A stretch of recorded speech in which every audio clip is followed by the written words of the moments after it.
आज की वीडियो में हम लोग डिस्कस करेंगे law of three stages by Auguste Comte. Auguste Comte का अगर हम फुल नेम देखें तो वो है Isidore Auguste Marie Francois Xavier Comte.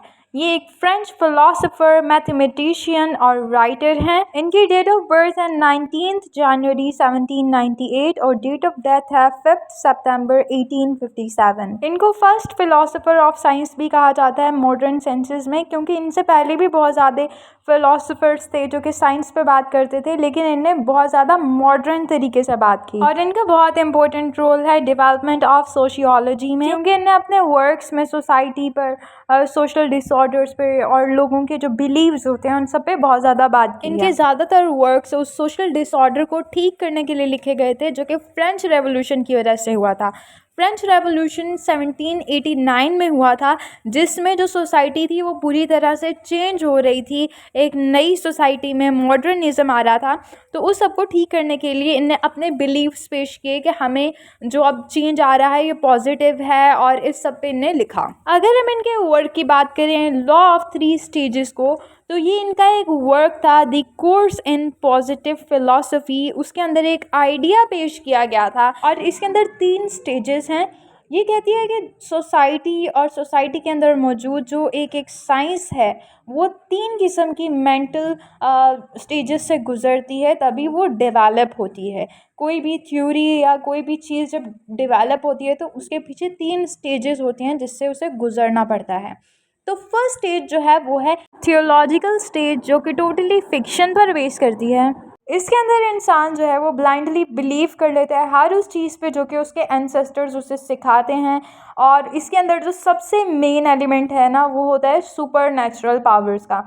यानी कि अगर हम किसी चीज़ पे बिलीव नहीं भी कर रहे होते तो उस पर सुपर नेचुरल पावर्स का धब्बा लगा दिया जाता है कि भाई ये कौन सी है, ये चीज़ बहुत ही होली है, आपको इसकी रिस्पेक्ट करनी है, ये चीज़ बहुत ही इविल के करीब है तो इससे आपको दूर रहना है। और लोगों को ऐसा लगता है, वो इस चीज़ पे यकीन कर बैठते हैं कि जो भी नेचर के फिनोमिनाल्स हैं वो सब डिवाइन और सुपर नेचुरल पावर्स की ही क्रिएशन है। यानी कि नेचर से खुद ही कुछ नहीं होता, हर चीज़ कोई सुपर नेचुरल पावर ही कंट्रोल कर रही है। थियोरेटिकल स्टेज को थोड़ा इजी बनाने के लिए कॉम्ट ने इसको 3 स्टेजेस में फर्दर तोड़ दिया है। पहले है हमारे पास फेटिशिज्म, जो कि कहती है कि जितनी भी चीज़ें एग्जिस्ट करती हैं दुनिया में उनका कोई ना कोई ताल्लुक है सुपर नेचुरल सोर्सेज के साथ। ये एक प्राइमरी स्टेज ऑफ थिंकिंग होती है। इसके अंदर लोगों को इस चीज़ पे बिलीव कराया जाता है कि जो भी चीज़ें एग्जिस्ट करती हैं उनके अंदर कोई ना कोई स्पिरिचुअल पावर है, जिसकी वजह से लोग वर्शिप करने लग जाते हैं। पत्थरों की, दरख्तों की, वुड की, इन सब चीज़ों की वो पूजा करते हैं और इसको एनिमिज्म भी बोला जाता है। नेक्स्ट है हमारे पास पॉलीथियस्टिक। पॉलीथियस्टिक क्या कहती है? ये नेक्स्ट पॉइंट है फेटिशिज्म के बाद, जहाँ पे लोग डाउट करने लग जाते हैं कि इस चीज़ पे हम बिलीव कर रहे हैं तो करें क्यों। तो उनके उस बिलीफ को स्ट्रॉन्ग बनाने के लिए यहाँ पे अब वो अलग अलग चीज़ों के गॉड बना देते हैं। जैसे आप लोगों ने सुना होगा यहाँ पे कुछ हिंदुइज्म में भी होता है god of water, god of sun, god of air. तो ये सब क्या है, अलग अलग चीज़ों को अलग अलग गॉड से रिप्रेजेंट कर दिया।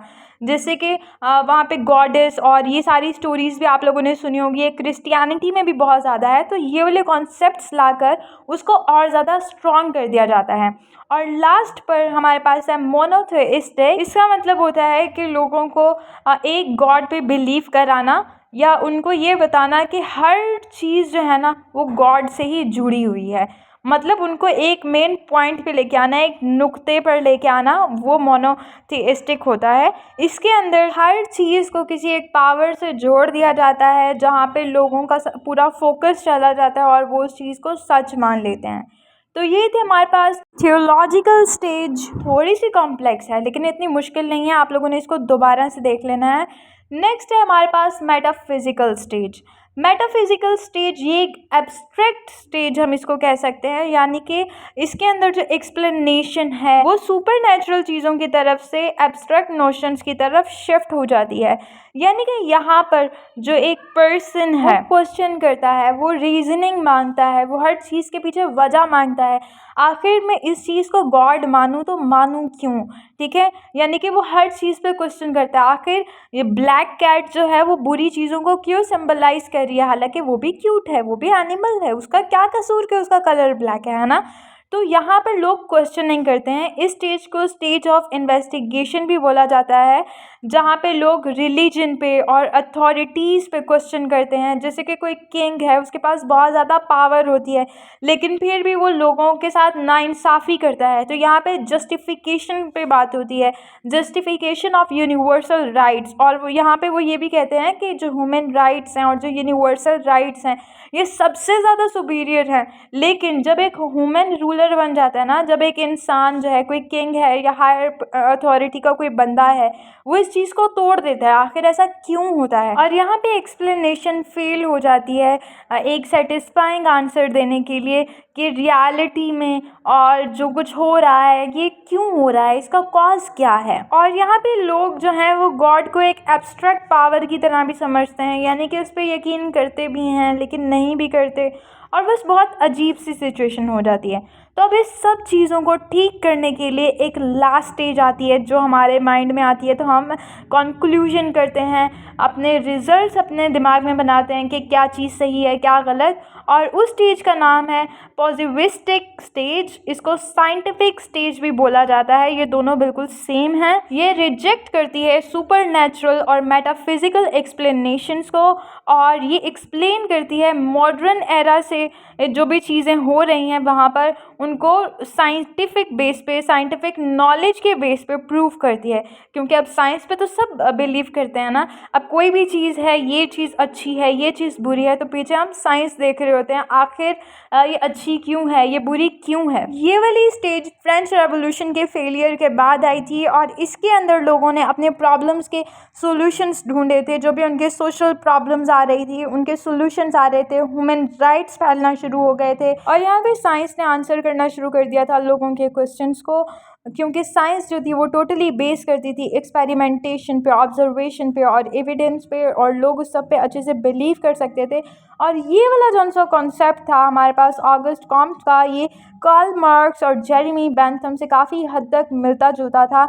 और यहाँ पर ये भी कहा जाता है कि इनने ये जो लास्ट पे अपना दिया ना साइंटिफिक स्टेज जो थी इनकी, ये बहुत ज़्यादा अप टू डेट थी, लेकिन इसके अंदर बहुत ज़्यादा चीज़ें पुरानी क्लासिकल फिज़िक्स और एकेडमिक हिस्ट्री से भी ली गई। लेकिन इनका आइडिया बहुत ज़्यादा स्ट्रॉन्ग था कि एक इंसान जो है उसके दिमाग में क्या कुछ चलता है और कैसे वो एक फाइनल आंसर, एक रिज़ल्ट निकालता है अपने दिमाग में और उसको उस पर बिलीव करता है। यहाँ पर बेसिकली सोसाइटी लेवल पे, एक थोड़े से ब्रॉडर लेवल पे सोचने के बारे में बात की गई है। Sociology as the study of human societies was the pinnacle of this positive stage. यहाँ पर बेसिकली ह्यूमन सोसाइटीज़ पर बात होती है, सोशियोलॉजी इसी को बोलते हैं। तो यहाँ पर वो कहते हैं कि ये जो पॉजिटिव स्टेज थी, यानी कि जो साइंटिफिक स्टेज थी, इसकी जो मेन चीज़ है ना वो है सोशियोलॉजी। और सोसाइटीज़ पे जब बात होना शुरू हुई तब लोगों ने इस सब में इंटरेस्ट लिया, और तभी फ्रेंच रेवोल्यूशन जो करना चाहता था वो सब इन जैसी थ्योरीज, इन जैसे राइटर्स ने कर दिखाया। लॉ ऑफ 3 स्टेजेस का जो आइडिया था, ये जब पेश किया गया उसके बाद लोगों ने इसको बहुत ज़्यादा एडमायर किया और इसके बहुत ज़्यादा अच्छे रिजल्ट्स आए थे, और इन्हीं की वजह से सोशियोलॉजी को बहुत ज़्यादा प्रमोशन मिली थी और ये वाली एक सेपरेट फील्ड बन के अपेयर हो गई थी। तो होप्स आप लोगों को इसका ये कॉन्सेप्ट और मेरी ये वीडियो अच्छे से समझ में आ गई होगी। Thank you so much for watching this video. Channel को सब्सक्राइब करें, वीडियो को लाइक करें। अगर आपको किसी भी टॉपिक पर वीडियो चाहिए तो आप लोग मुझे कमेंट कर सकते हैं। Thank you so much.